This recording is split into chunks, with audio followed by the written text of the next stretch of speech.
Nos textos antigos da Suméria, existem descrições de seres que desceram dos céus e que se chamavam Anunnakis.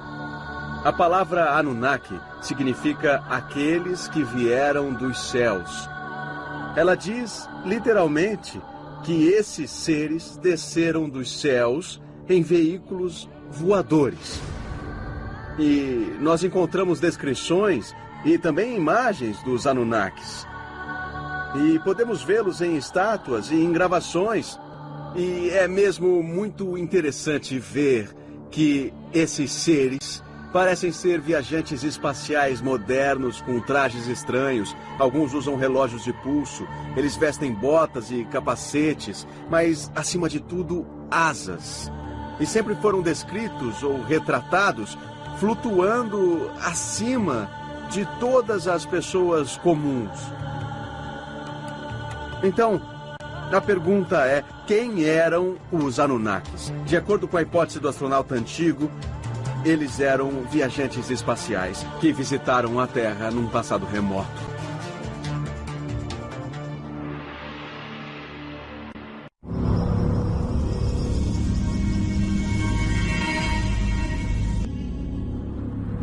Estendendo-se dos Andes até o litoral leste do Brasil, essa floresta tropical abriga mais de 80 mil espécies de plantas, muitas das quais xamãs e curandeiros consomem há milhares de anos com o fim de acessar domínios que seriam habitados por seres de outros mundos. Na Amazônia, uma das funções do xamã, além de ir para o outro mundo e falar com os espíritos, é encontrar plantas aqui mesmo na Terra que possam curar os membros de sua tribo. E segundo as crenças na Amazônia, cada planta da selva tem seu próprio espírito. E um dos dons do xamã é poder se comunicar com o espírito das plantas. Originária dos Andes Centrais, a ayahuasca, que significa cipó do espírito, é uma bebida alucinógena, feita com 2 tipos diferentes de plantas cozidas na água. Os xamãs tomam a bebida para entrar no mundo espiritual, para obter informações sobre doenças, para prever o futuro, realizar uma cura para alguém. Sabemos parte da história da ayahuasca porque arqueólogos encontraram artefatos na floresta que datam de 3.000 anos e meio ou 4.000 anos. Mas como um povo antigo conseguiriam uma poção tão poderosa? Segundo a mitologia do povo Achuar da Amazônia, os ancestrais não descobriram a fórmula sozinhos. Foram guiados por seres extraterrestres.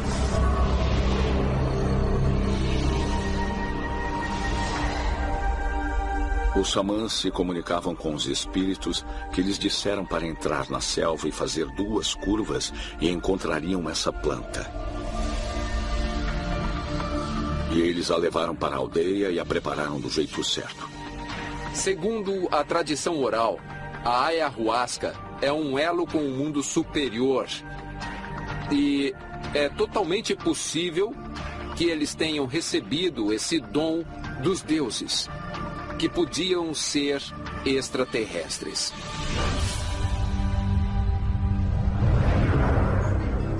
Se o mito dos Achuar sobre como seus ancestrais descobriram a ayahuasca for verdadeiro, eles podem ter sido guiados não por espíritos, mas por seres extraterrestres.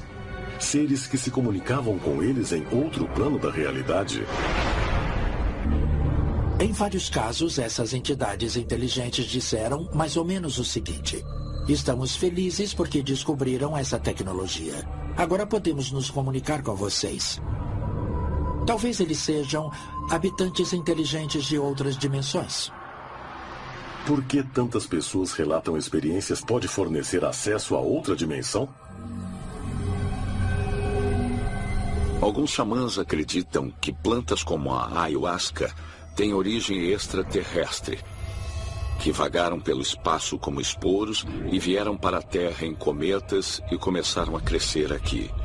E talvez tenham até um propósito, talvez sejam meios de comunicação com extraterrestres. É possível que alienígenas tenham dado aos antigos a receita dessa potente poção como meio de transmitir poder de cura aos xamãs? E nesse caso, o próprio âmago do conhecimento humano sobre medicina pode ter vindo de uma fonte extraterrestre? E para provar isso, apontam uma cerimônia similar praticada todos os anos pelo povo Kayapó, índios brasileiros. Há muito tempo, Bep Kororote apareceu descendo dos céus. E quando ele aterrissou, havia muito vento, a terra tremia, se sacudia e havia muito barulho. A aparição de Bep Kororote é cultuada até hoje. Na verdade, é o pajé da tribo que veste um traje de palha. E o traje de palha é incrivelmente parecido com uma roupa moderna de astronauta. Os Kayapós recordam a roupa muito especial que o alienígena usava, que na verdade envolvia completamente o corpo. E o mais interessante foi o que uma tribo vizinha, a tribo dos Bakaire, disse. Eles já tinham a roupa como ela é hoje no século XIX. Mas para os Kayapós, a festa de Bep Kororote é apenas um meio de relembrar a antiga visita de um ser extraterrestre. Eles também lembram a visita em seu dia a dia, usando cocares simbólicos, feitos de penas. Há um adorno todo feito de penas, um cocar de penas, que quando é usado, parece uma auréola.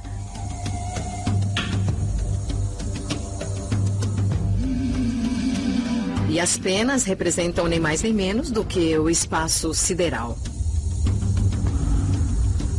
Os Kayapós veem o espaço sideral como um disco plano, que se estende ao infinito. A faixa que une as penas é um símbolo da corda que os ancestrais Kayapós usavam para descer à Terra desde o mundo celestial.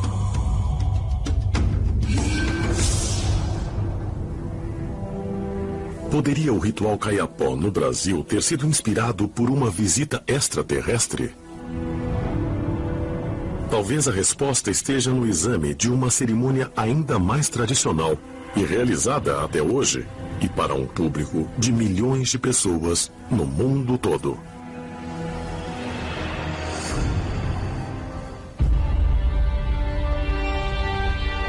Castelo de Edinburgh, Escócia. Na sala da coroa há uma pedra oblonga de 152 quilos de peso. Chamada de Pedra do Destino e também de Pedra da Coroação. A pedra está presente na coroação de todos os monarcas ingleses e escoceses há mais de 800 anos. Seu propósito é unir o novo rei a Deus. E há quem creia que ela tenha vindo de um meteoro que caiu na Terra há mais de 3.000 anos. Na Inglaterra de hoje, todos os reis e rainhas são coroados no que se chama de Pedra do Destino. E essa pedra, diz a lenda, remonta aos tempos bíblicos de Jacó, que descansou a cabeça na pedra. Jacó na Bíblia tem um sonho onde adormece sobre uma pedra e ele vê por perto anjos que descem do céu e anjos que sobem ao céu. E quando acorda, ele diz que a pedra é um portal para o céu, por onde coisas sobem a ele e coisas do céu descem à terra. A pedra tem sido vista como o pilar do mundo, o ponto de ligação entre o céu e a terra. É como se os ingleses reforçassem sua própria crença de que a abadia de Westminster é o pilar do mundo. Puseram a pedra sob um trono bem na frente do piso cosmate da abadia. E nesse piso, há círculos e redemoinhos e linhas que representam o universo como um todo. E o monarca se torna o que se chama um cosmocrata. olhando não só o que se passa na Terra, mas também nas estrelas e no céu como um todo, por estar sentado em um trono. Será a antiga pedra um mero símbolo do rito divino? Ou ela já conteve em algum momento algum poder estranho e desconhecido? Na história registrada, os rituais de coroação incorporaram dispositivos como a Pedra do Destino como meio de ligar o novo rei com seres superiores, além de nosso mundo. O que é uma coroação, afinal? Bem, é a ideia de que o monarca personifica algum tipo de consciência cósmica, algo que é divino. A ideia fica muito clara quando vista pelos olhos das velhas tradições dos mikados japoneses. Eles tinham de se sentar no trono, que era visto como o ponto de criação do mundo. A noção chamada direito divino do rei. Certos ingleses acham que, de alguma forma, o rei é representante de Deus no planeta Terra. Mas, para os antigos, a coisa ia muito mais longe. Mas se algum poder extraterrestre está presente aqui há gerações, quem ou qual é a fonte desse poder? Se você fosse um extraterrestre e viesse a este planeta, uma das primeiras coisas que você tentaria seria falar com os dirigentes.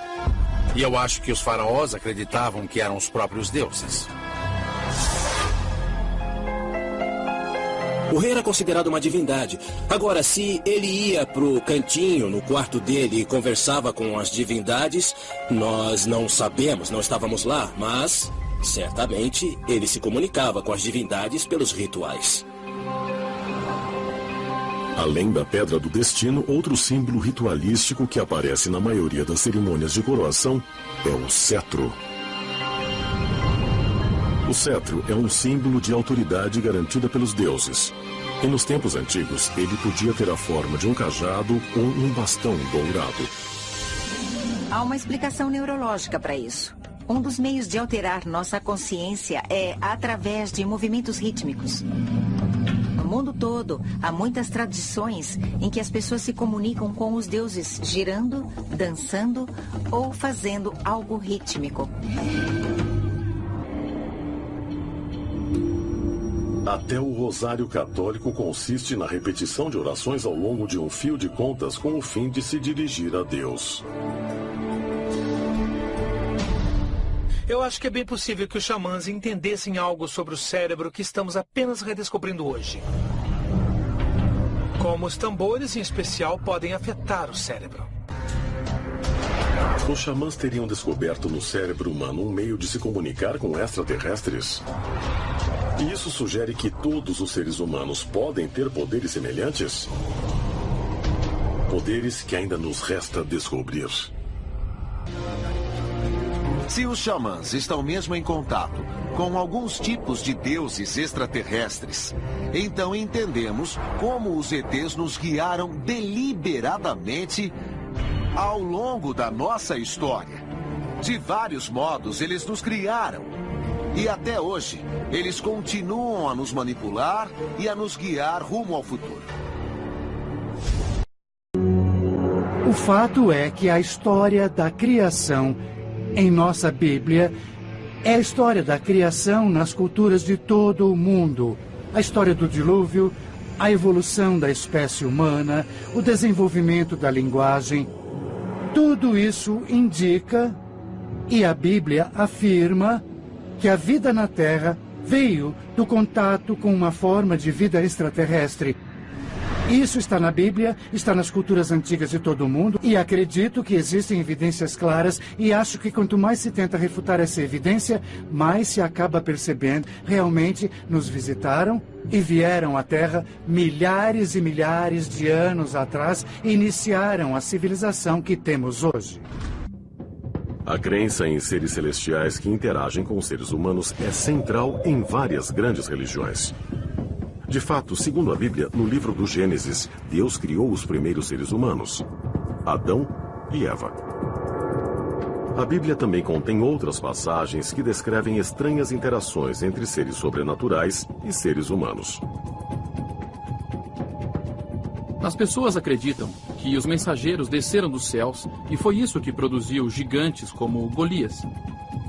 Assim, em sentido técnico, eles são alienígenas. Sejam deuses ou sejam anjos, eles são seres sobrenaturais. A interpretação das histórias bíblicas tem provocado debates e controvérsias. Quase todos veem um único Deus dirigindo e influenciando o destino humano, mas outros argumentam que diversos deuses são responsáveis por isso. O Antigo Testamento diz claramente: façamos o homem à nossa imagem e semelhança. Agora, do ponto de vista gramatical, essa frase não tem sentido, porque lemos Deus e depois lemos nossa imagem. Bom, os teólogos sugerem que nossa se refere à Trindade, à Sagrada Trindade. Então, basicamente, se mudássemos a palavra Deus para deuses, de repente a frase faria sentido. Então, os deuses criaram o homem à imagem deles. O que temos então é essa referência. Criemos o homem à nossa imagem. Isso você encontra em vários textos religiosos, especificamente a Bíblia judaica, que os cristãos também aceitam, e no Alcorão, que os muçulmanos consideram sagrado. Lá temos a referência a Deus no plural. Isso é muito interessante. Por milhares de anos, a humanidade tentou representar os seres que acreditavam terem vindo dos céus. Muitas dessas criaturas parecem ter características humanas. É comum que tenham 2 braços, 2 pernas, dedos e cabeça. Igual a nós. E se for assim? E se nós formos os descendentes desses seres que vieram de outro planeta? Nós não fomos criados. Nós fomos trazidos aqui e semeamos o planeta Terra como uma colônia de um outro planeta. Então somos os colonos de outra raça. E é por isso que os alienígenas se parecem conosco. Na China antiga também existiam as mesmas crenças que encontramos entre os egípcios, os índios americanos e os dogons. As divindades vinham das estrelas. Segundo a mitologia chinesa, que data de 3000 a.C., quando o deus chamado Wangdi nasceu, houve uma radiação da grande estrela Qi.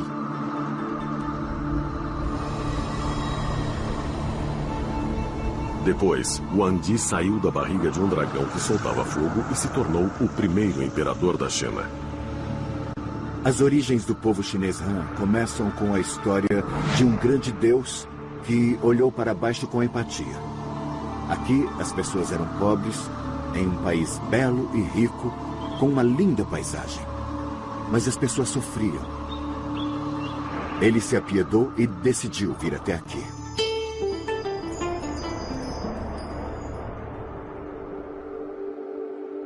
Wangdi chegou ao planeta Terra em um dragão voador. Ele tinha o poder do voo. Wangdi podia ir a qualquer lugar em questão de minutos. E geralmente fazia isso montando em seu dragão e voando para lá. Essa energia divina tornou-se humana e foi um grande líder, o Imperador Amarelo, que governou e uniu o povo, e houve um período de grande prosperidade, até que seu trabalho terminou. Wangdi trouxe ordem ao caos, criando o primeiro império da China. Ele é visto como um herói cultural e é responsável por inventar a bússola, a acupuntura e por padronizar a escrita chinesa. A Grande Muralha da China é parte de seu legado. Quando a Terra prosperou, ele decidiu que era tempo de partir. E o grande dragão amarelo voltou. Então ele entrou na barriga do dragão e partiu para sempre. Agora, será que esses dragões eram dragões de verdade, de natureza biológica? Ou eram algum tipo de máquina que não foi compreendida. Porque, como todos sabemos, os dragões sempre estão ligados com soltar fogo e muita fumaça. Quando vemos um foguete moderno decolando, sempre há muita fumaça, que às vezes é amarela, às vezes é vermelha. Então é muito bizarro que haja essas correlações entre a antiguidade e os tempos modernos. A mitologia é o esforço para apreender o que não podemos, a fim de entender o que está além de nós. Nos ensinamentos orientais, os dragões muitas vezes carregam pessoas. Algumas vezes nas costas, outras dentro da barriga. Então, se pensarmos neles como o esforço de um poeta para explicar um veículo que lhe era estranho, eles parecem ser discos voadores. Pode ter sido um problema de tradução, porque se trata de uma palavra que tenta descrever algo que é difícil de compreender.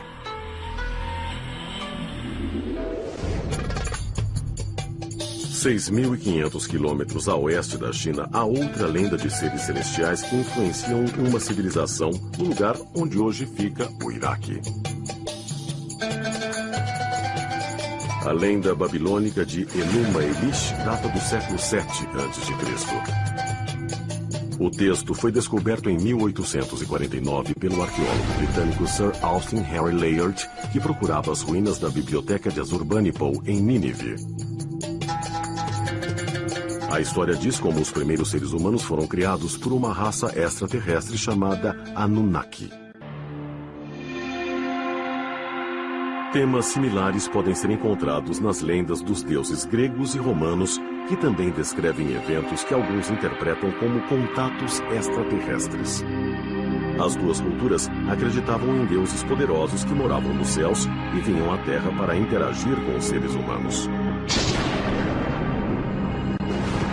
Um bom exemplo é Zeus, um dos deuses gregos. Eles vinham dos céus e do Monte Olimpo, onde viviam no topo de uma montanha, e traziam realmente a civilização e a ciência para a humanidade. Porém, eles tinham muitos atributos humanos, sentiam-se atraídos pelas mulheres humanas. Depois, retornavam para os céus. Do panteão de deuses que temos na Grécia Antiga, é formado por seres extraterrestres de carne e osso, que foram interpretados como sendo criaturas divinas por nossos ancestrais. Existem muitas evidências mostrando que não estamos sós no cosmos e que as civilizações humanas na Terra têm interagido por longos períodos de tempo com inteligências extraterrestres. Será que os extraterrestres são responsáveis pelos mitos sagrados das primeiras civilizações humanas? Será que alteraram nosso DNA? Será que os seres humanos são alienígenas vindos de outro planeta ou mesmo de outro tempo? Os homens continuam em busca de resposta para as perguntas que permanecem. Se vieram aqui, qual era a missão deles? A Terra é o nosso lar, mas com condições perfeitas para a vida, poderia ser um farol para outras civilizações inteligentes que habitam nosso universo.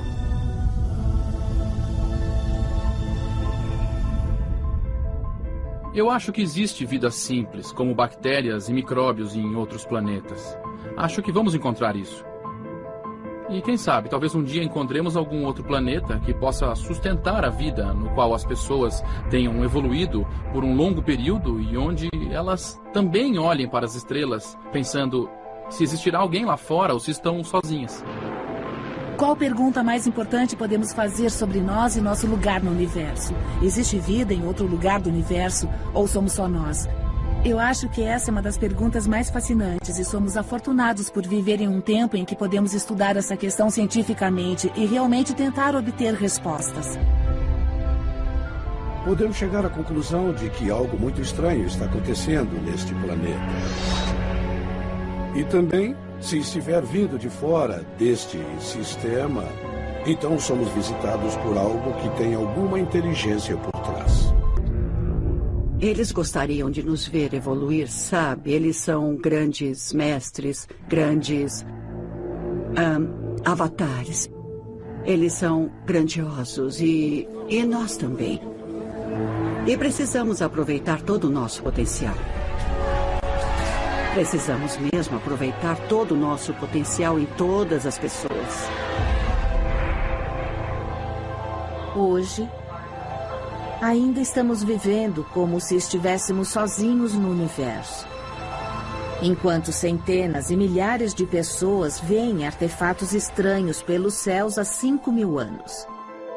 Então, de certa forma, a ideia de que os antigos alienígenas finalmente cumpriram um ciclo completo até o século XXI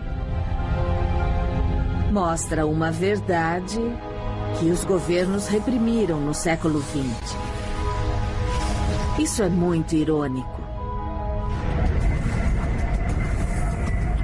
Há muitas teorias diversas e conflitantes em torno da ideia de que astronautas alienígenas visitam a Terra há séculos.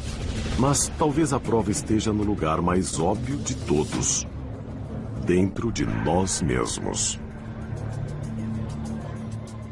Em algum lugar em nossos genes está codificado que os extraterrestres estiveram aqui há milhares de anos. Vai levar algum tempo até que essa mensagem seja aberta para nós, talvez em nossos cérebros. Eu não acredito que extraterrestres, antigos astronautas, sejam o elo perdido. Eu acho que eles podem muito bem ser o início do elo, o elo que ajudou a alterar geneticamente os seres humanos, o elo que iniciou nossa civilização como nós somos hoje. É bem possível que eles tenham vindo aqui, visto alguma criatura e dito: quer saber? Vamos desenvolver isso. Pode levar mais de 10 milhões de anos para que essa coisa fique inteligente. Então eles nos criam e somos inteligentes agora, não somos?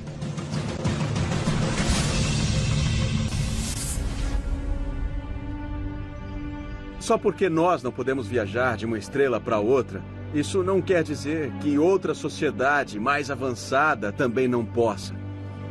Eu acho que somos muito arrogantes ao dizer, como não podemos fazer isso, outra civilização mais avançada também não pode. Então, sabe, temos que parar de nos considerar como o auge da criação, porque não somos.